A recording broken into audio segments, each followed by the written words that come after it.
കാസർഗോഡ് പുല്ലൂർ പെരിയ പഞ്ചായത്തിൽ ഭരണം LDF-ന് doctor CK സബിതയെ പ്രസിഡന്റായി തെരഞ്ഞെടുത്തു. വൈസ് പ്രസിഡന്റ് സ്ഥാനം UDF-ന് BJP അംഗങ്ങൾ വിട്ടുനിന്നതിനാൽ ശനിയാഴ്ച കോറം തികയാതെ മാറ്റിവെച്ച തെരഞ്ഞെടുപ്പാണ് ഇന്ന് നടന്നത്.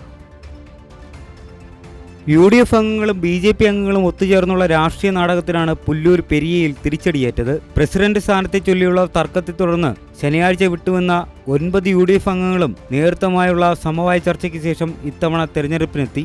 UDF-നെ പിന്തുണച്ച് മാറി നിന്ന BJP അംഗവും ഹാജരായി. പ്രസിഡന്റ് സ്ഥാനത്തേക്ക് LDF-നായി ഡോക്ടർ CK സബിതയും UDF-നായി ഉഷായൻ നായരും മത്സരരംഗത്തെത്തി. BJP അംഗം വോട്ട് ചെയ്യാതെ വിട്ടുനിന്നു. തെരഞ്ഞെടുപ്പിൽ LDF-ന് 9-ഉം UDF-ന് 9-ഉമായി തുല്യനിലയിലായി.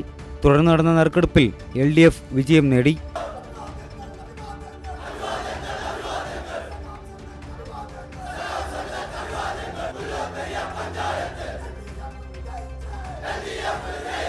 വളരെ ഉദ്വേഗത്തോടുകൂടി തന്നെ സംസ്ഥാനം ഒട്ടുക്ക് ഈ തെരഞ്ഞെടുപ്പ് വിജയത്തിനെ പറ്റി ആശങ്കയോടുകൂടി തന്നെയാണ് നോക്കിക്കണ്ടത്. കാരണം ഈ നേരത്തെ സൂചിപ്പിച്ചതുപോലെ BJP-യുടെയും അതോടൊപ്പം തന്നെ കോൺഗ്രസിൻ്റെയും ഒരു രാഷ്ട്രീയ നാടകം കഴിഞ്ഞ ദിവസം നമ്മളെല്ലാവരും കണ്ടതാണ്. അതെല്ലാം വിഫലമായി എന്നുള്ളതാണ് ഈ ഒരു തെരഞ്ഞെടുപ്പ് ഫലം തീർച്ചയായിട്ടും നമ്മളോട് പറയുന്നത്. കഴിഞ്ഞ പഞ്ചായത്ത് ഭരണസമിതിയിലെ അംഗമായ സബിത അമ്പലത്തറ വാർഡിൽ നിന്നാണ് വീണ്ടും തെരഞ്ഞെടുക്കപ്പെട്ടത്.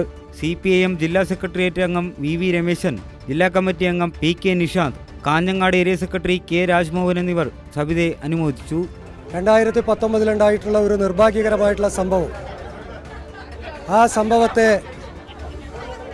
ഉയർത്തിക്കാണിച്ചുകൊണ്ട് പുല്ലൂർ പെരിയയിലെ ഇടതുപക്ഷത്തെ തകർക്കുന്നതിന് വേണ്ടിയിട്ടുള്ള ശ്രമമാണ് വലതുപക്ഷ ശക്തികൾ നടത്തിയത്. എന്നാൽ ആ പ്രചരണങ്ങളെയെല്ലാം അതിജീവിക്കാനും പുല്ലൂർ പെരിയയിലെ ജനങ്ങൾ ഇടതുപക്ഷത്തിന് അനുകൂലമായി വോട്ട് ചെയ്യുകയും 9 സീറ്റുകളിൽ വിജയിക്കുകയും ചെയ്തു. വൈസ് പ്രസിഡന്റ് തെരഞ്ഞെടുപ്പിൽ കോൺഗ്രസിലെ അഡ്വക്കേറ്റ് MK ബാബുരാജ് വിജയിച്ചു. LDF-ലെ ഒരു അംഗത്തിന്റെ വോട്ട് അസാധുവായതോടെയാണ് ബാബുരാജ് തിരഞ്ഞെടുക്കപ്പെട്ടത്. ബാബുരാജിന് 9-ഉം LDF-ന്റെ വൈസ് പ്രസിഡന്റ് സ്ഥാനാർത്ഥി M കൃഷ്ണന് 8-ഉം വോട്ടുകൾ ലഭിച്ചു. കൈരളി ന്യൂസ്, കാസർഗോഡ്.